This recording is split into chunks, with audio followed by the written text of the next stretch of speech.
So, Burns night coming up, 25th of January. We're going to do some Haggis Pakora. Don't switch off. If you've never tried haggis, try it. You'll love it. If you eat faggots, you will eat haggis. Or you should do anyway. Pretty similar. What we're going to do first is I'm going to chop this up like that. Now, I'm going to ding it. That's a technical term for microwaving. For 2 minutes. Be back in a mo.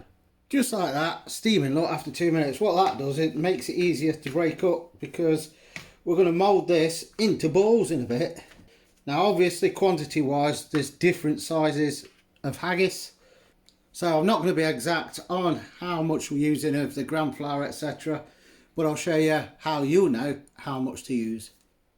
So next, in a bowl we need some gram flour, otherwise known as chickpea flour, or if it's called by the proper Indian name, it's besan, B-E-S-A-N.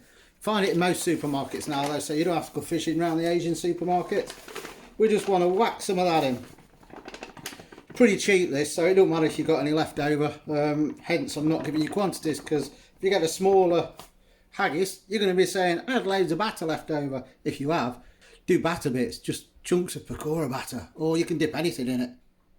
So to the flour, the gram flour, we add a good handful of chopped fresh coriander, which I've not got, but luckily I've got some in the freezer, so I've used that. It does freeze really well, so if you see a deal on coriander, fresh stuff, buy it, wrap it in cling film or wrap it in a zip seal bag and whack it in the freezer. You've always got some. To this we're now adding the spices, which is half a teaspoon of nigella or black onion seeds or kalonji, whatever you want to call it, and half a teaspoon of cumin seeds.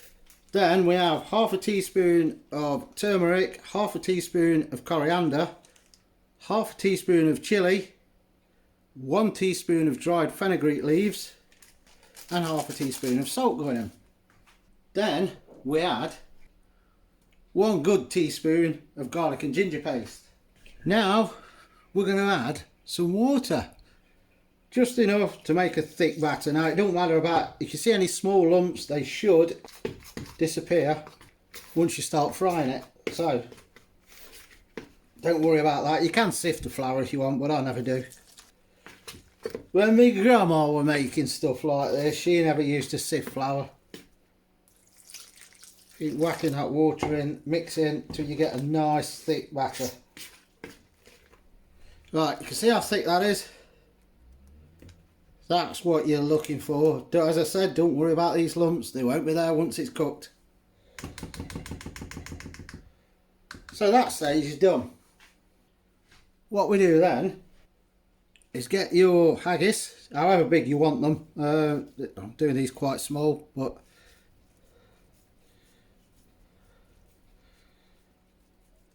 and make them into balls. So I'm going to do all of that now. And there we have them. All ready. Now what you can do with these is you can put a finely chopped onion in when you're mixing this, and you can add coriander to this as well. Just helps to cut through some of the richness, but I actually like the coriander in the batter, so I've done it that way. And you can also, I've seen somebody who actually grates the haggis rather than put it in the microwave. Grates the haggis, mixes it all in the batter with the onion, everything and everything else, and just makes it into like a batter with the haggis rather than the haggis balls inside the batter, if you get what I mean.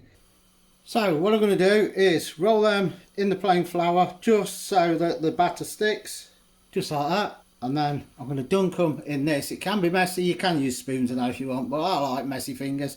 So that is then going to be dunked into there, coated thoroughly, and into the hot oil, which is now on. So let's go to the frying pan.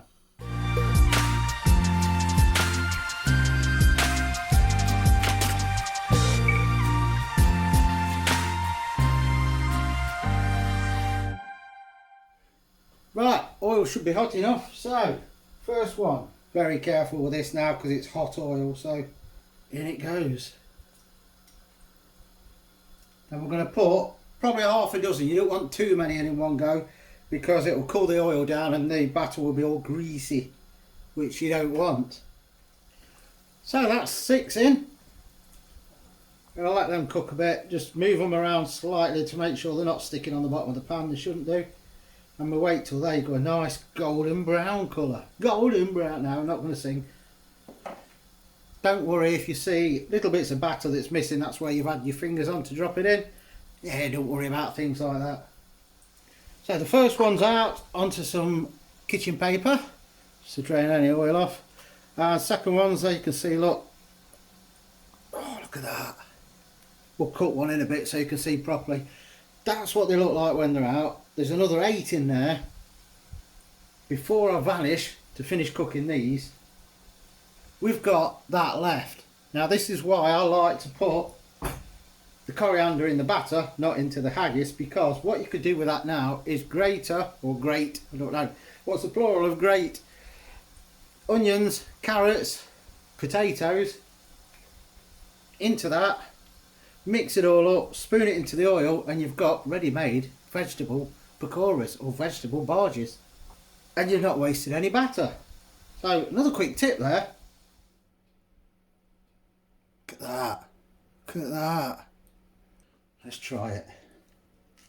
Wow. I love haggis. Crispy batter. You got that pakora taste coming through. You can make them smaller. Try not to talk with a mouthful of haggis pakora.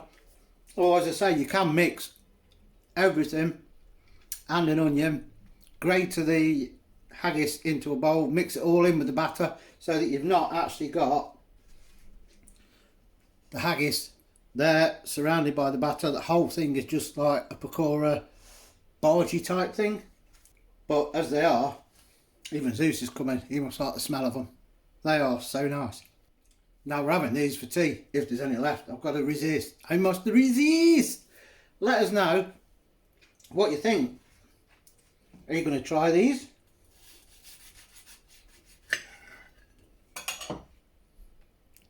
Try it, even if you've not had haggis before. I'm telling you, if you like faggots, you'll love haggis. It's nice. Really nice. Ideal for Burns night. Well, let us know your thoughts on it. Drop your comments in below. If you've not subscribed, subscribe. It don't cost you a penny.